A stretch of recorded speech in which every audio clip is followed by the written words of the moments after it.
Cəlilabadda 7-ci sinif şagirdi sahibsiz itlərin hücumuna məruz qalıb. Hadisə rayonun Məhəmməd Hadi küçəsində baş verib. Rayon sakini 2011-ci il təvəllüdlü Əmənov Əli Elsevər oğluna dərsdən çıxıb evə gedərkən körpü altında olan sahibsiz itlər hücum edib. Məktəblini yerə yıxan itlər ona qolundan xəsarət yetirib. Səsküyə yığışan rayon sakinləri əlini itlərin caynağından xilas ediblər.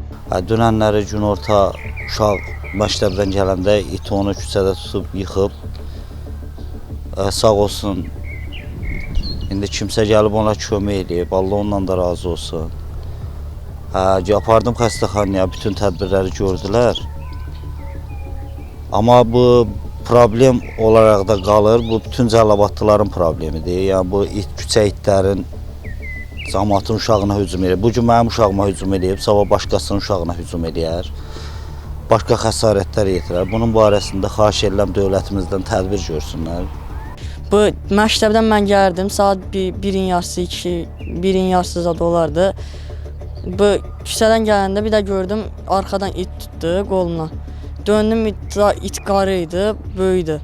Bir də gördüm, kimsə gəldi, iti itələdi, yekə bir dənə əmi idi. İt qaçdı, mən də evə qolumu tuta gəldim. Burada çoxdur, həddindən artıq çoxdur. Rayonun mərkəzində it əlindən dəbərməli deyil. Yəni, nə isə bir şey eləyə bilmirsən, uşağı tək buraxa bilmirsən, çox qorxulu vəziyyətdir.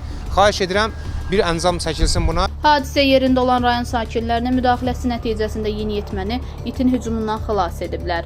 Yaralı Əli dərhal Cəlilabad rayon mərkəzi xəstəxanasına çatdırılıb və ona ilkin tibbi yardım göstərilib. Təbbin verdiyi məlumata görə 22-si 5-ci ay 2025-ci il tarixində saat 14:50 radələrində it dişləməsi səbəbilə bir nəfər kişi cinsli Cəlilabad rayon mərkəzi xəstəxanasının təcili tibbi yardım şöbəsinə hospitalizasiya olunub. 2011-ci il təvəllüdlü şəxsə sol yuxarı ətrafın dişlənmiş yarası diaqnozu təyin edilib. Zəruri tibbi yardımlar göstərildikdən sonra vəziyyəti kafi qiymətləndirildiyindən o ambulator müalicə üçün evə buraxılıb. Qeyd edək ki, son vaxtlar rayon ərazisində sahibsiz itlərin sayı xeyli artıb və bu əhali üçün ciddi təhlükə mənbəyinə çevrilib.